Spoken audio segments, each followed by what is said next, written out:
Quanto mais quente, pior.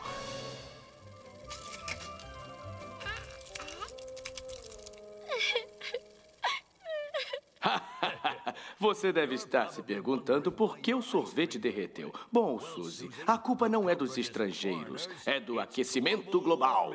Esquecimento global? Bom... Este é o Senhor Raio de Sol. Ele vem lá do Sol para visitar a Terra.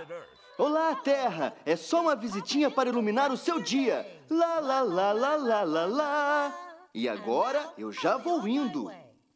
Calminha aí, Raio de Sol. Somos os gases do efeito estufa. Você não vai a lugar algum.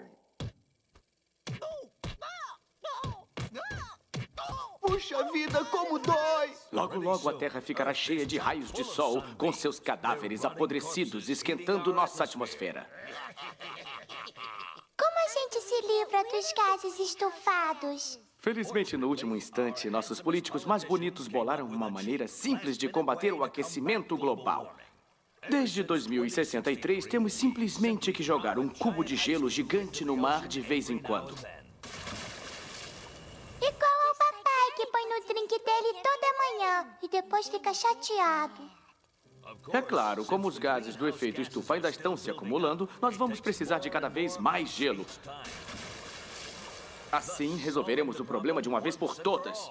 De uma vez por todas! If you look at the 10 hottest years ever measured, they've all occurred in the last 14 years. The world is heating up fast and we have ourselves to blame.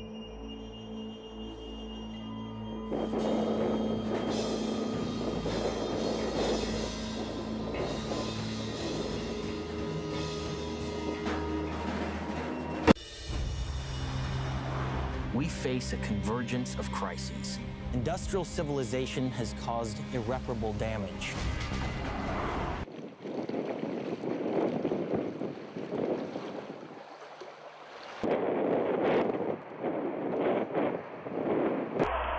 Uma discussão científica coloca em xeque uma afirmação que muitos consideravam verdadeira. O mundo realmente está aquecendo?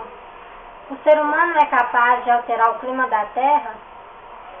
O que é mito e o que é verdade com relação ao aquecimento global? Conheça o outro lado da moeda, a versão que até agora provavelmente você nunca ouviu falar. O gelo está derretendo. O mar está subindo. Furacões estão soprando. E é tudo culpa sua. Está com medo? A não ser que não seja verdade. O aquecimento global antropogênico não é simplesmente uma teoria sobre o clima. É a moral distintiva e causa política de nosso tempo. A ciência científica não apoia a ideia de que o clima esteja determinado pelo CO2 produzido pelo homem ou por outras formas. Em todos os lugares se diz que a mudança climática antropogênica tem sido evidenciada, mas estão contando mentiras. É verdade? O aquecimento global antropogênico não é uma teoria científica comum. Ele é apresentado na mídia como se tivesse um selo de autoridade de uma impressionante organização internacional. O Painel Intergovernamental para a Mudança Climática da ONU, ou IPCC. O IPCC, como qualquer organismo da ONU, é político. As conclusões finais são manipuladas politicamente. Esta afirmação de como uma teoria sobre o clima se converte em uma ideologia política. Nem sequer gosto mais de chamá-lo de movimento ambiental porque, de fato, é um movimento político ativista e tem se tornado muito influente a nível global. Esta é a história da distorção de toda uma área da ciência. Os cientistas do clima precisam que exista um problema para conseguir fundos. Esta é a história de como uma campanha política se torna uma engrenagem burocrática. É fato que dezenas de milhares de trabalhos dependem agora do aquecimento global. É um grande negócio. tornou-se uma grande indústria por si mesma. E se toda a teoria do aquecimento global entrasse em colapso, haveria uma terrível quantidade de pessoas desempregadas e buscando trabalho. Esta é a história de como países ocidentais utilizam a ameaça de desastres climáticos para impedir o progresso industrial de países em desenvolvimento. Uma coisa que fica bem clara em todo o debate ambiental é o fato de que estão interessados em matar o sonho africano. E o sonho africano é desenvolver-se. O movimento ambiental evoluiu para a maior força que existe com a finalidade de evitar o desenvolvimento dos países em desenvolvimento. O aquecimento global é uma fábula que demonstra como o medo produzido pela mídia pode formar a ideia de toda uma geração. E não existe aquecimento global porque já ocorreram no passado períodos em que esteve mais aquecido do que agora. Por exemplo, se nós formos ao período dos anos 800 a 1200 depois de Cristo, chamado período quente medieval, as temperaturas estavam mais elevadas do que agora, e naquela época o homem não liberava carbono, não emitia carbono para a atmosfera. Entre 1925 e 1946, houve um aquecimento também bastante expressivo, que corresponde praticamente a 70% de todo esse aquecimento que dizem que ocorreu nos últimos 150 anos.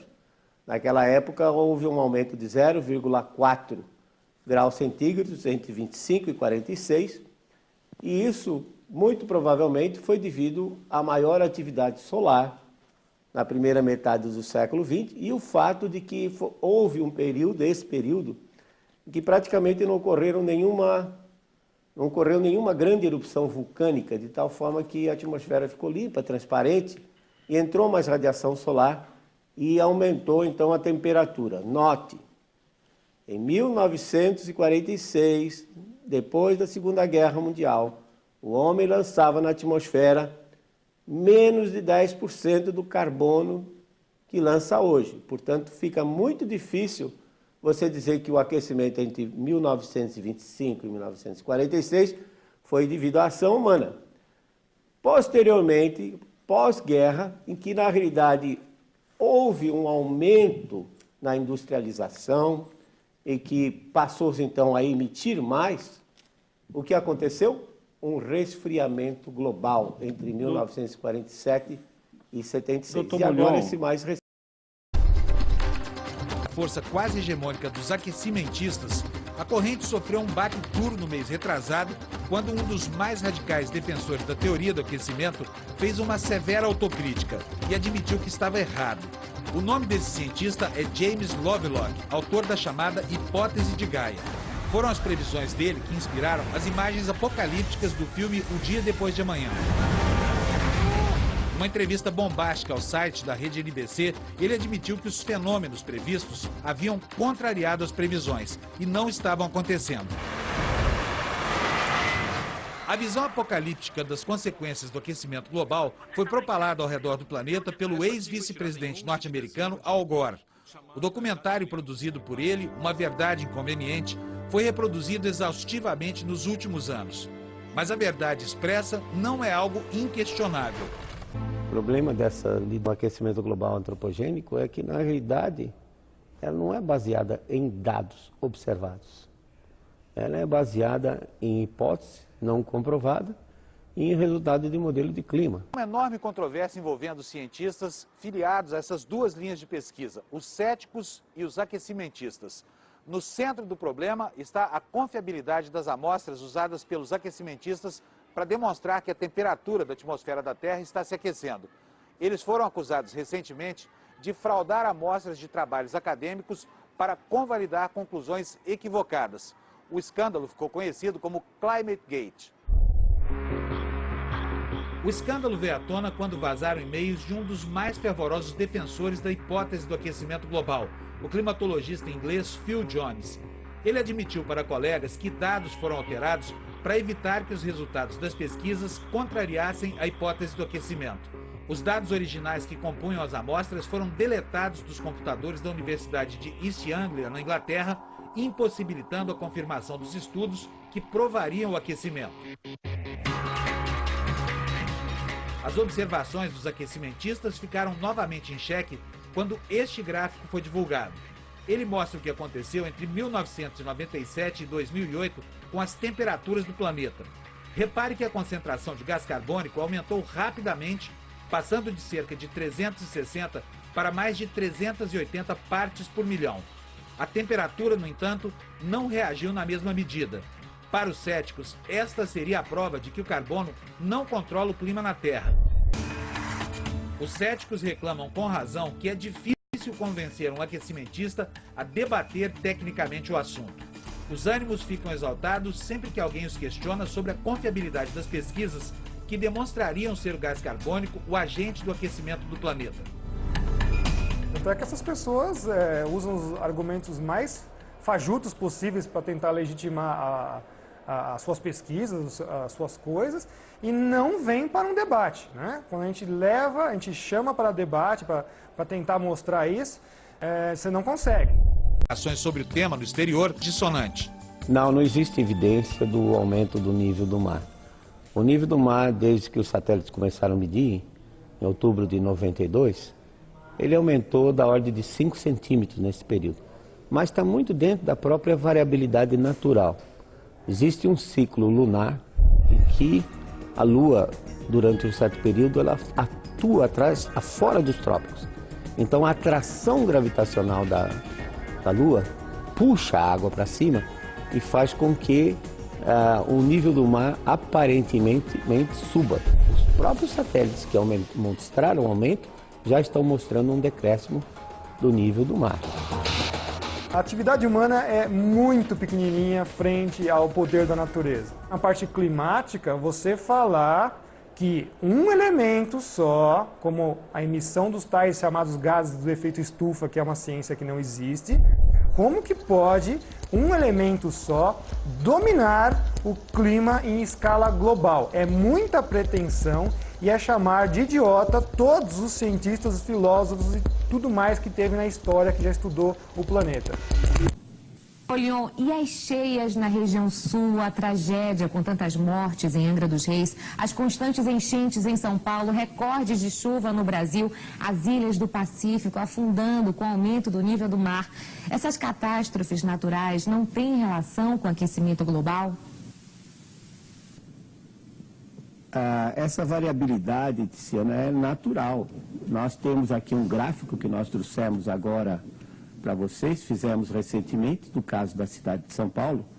O telespectador pode ver aí no gráfico que pega janeiro e março, vocês veem uma coluna cor-de-rosa que indica o número de tempestades por década. Essa coluna cor-de-rosa, Tiziana, ela representa a década de 1941 a 1950. O que significa que, na realidade, na década de 41 a 50, na cidade de São Paulo, o número, a frequência de tempestades com totais pluviométricos superiores a 30 milímetros foi a maior desses 120 anos que nós temos registros na Estação da Luz. E é claro, como esses eventos, até mencionei para o Fábio, que esses eventos, eles levam aí da ordem de 25 a 30 anos resfriando, 25 a 30 anos se aquecendo, nós estamos falando então num período de 50 a 60 anos, Mitri, que é suficiente para as pessoas perderem a memória do que aconteceu. Então, para muita gente, Caraguatatuba, em 1967, é um fato vivo. A Serra das Araras, no Rio de Janeiro, em 1967, onde tem registro que diz que morreram cerca de 1.700 pessoas. Fábio, O senhor está dizendo que chovia até mais antes do que agora, quer dizer, não está aumentando o volume de água sobre as cidades. Certo. E o senhor diz também que o homem não interferiu e não modificou em nada essas mudanças climáticas. Isso. Mas o homem, então, fez um estrago aqui embaixo. Certamente. Porque se a mesma quantidade de chuva que antes não fazia um estrago tão grande, hoje provoca essas catástrofes aqui, quer dizer, é sinal de que o desmando aqui por baixo está terrível. É verdade, Dmitry. Quando o homem tem essa capacidade, como eu disse, localmente. Isso aqui era o que era? O Planalto do Piratininga. O que tinha aqui? Floresta. Aí substituíram as florestas por asfalto. Toda a água que cai não tem para onde ir. Não tem mais a água para onde ir. Né? A Anhangabaú era um riacho, está canalizado. O outro riacho ali na 23 de maio está canalizado. Quer dizer, no momento que o homem impermeabiliza a superfície, essa mesma chuva que caiu em 1943 vai produzir um estrago muito maior agora. Realmente você tem razão. O homem tem essa capacidade de, ao mudar o meio ambiente, particularmente o solo e floresta, de evitar ou impedir que haja infiltração. E com isso, nós temos esses desastres. Quer dizer, quando eu falo que o homem não interfere no clima global, eu não estou dando um aval para a gente sair por aí destruindo tudo que existe. Ao contrário, o que eu vejo é que as previsões, por exemplo, para um aumento populacional, 9 bilhões de habitantes no ano 2040, daqui a 30 anos. Então, o que eu vejo é que a conservação ambiental ela é de extrema importância para que o homem consiga sobreviver nesse planeta. Se nós destruirmos tudo, nós vamos estar destruindo a nós mesmos. Então, toda ação que vier no sentido de conservação ambiental, economia de água, de energia, melhor eficiência no uso da energia elétrica, reciclagem de material, mudança de hábito de consumo, que se nós tivéssemos 3 civilizações iguais à americana, não sobraria nada para ninguém. Então, a conservação ambiental, ela é de extrema importância. Agora, independente, se aquecer, nós temos que conservar o ambiente. Se resfriar, também temos. Mas temos que fazer com base na educação e não nessa falácia de dizer que o mundo está aquecendo, que a camada de ozônio está sendo destruída pelo homem. Eu fico preocupado, porque eu vejo no livro das crianças, da 4ª e 5ª série do ensino fundamental, essas coisas. Que o homem está destruindo a camada de ozônio, que o homem está aquecendo o globo. E não é verdade. Hipóteses não deveriam estar nesses livros das crianças, porque, na realidade, isso não é uma educação. Isso, na minha opinião, é uma lavagem cerebral. O que vai acontecer daqui a 20 anos, quando essas crianças perceberem que nada aconteceu do que estava escrito naqueles livros? Será que a ciência vai ser acreditada?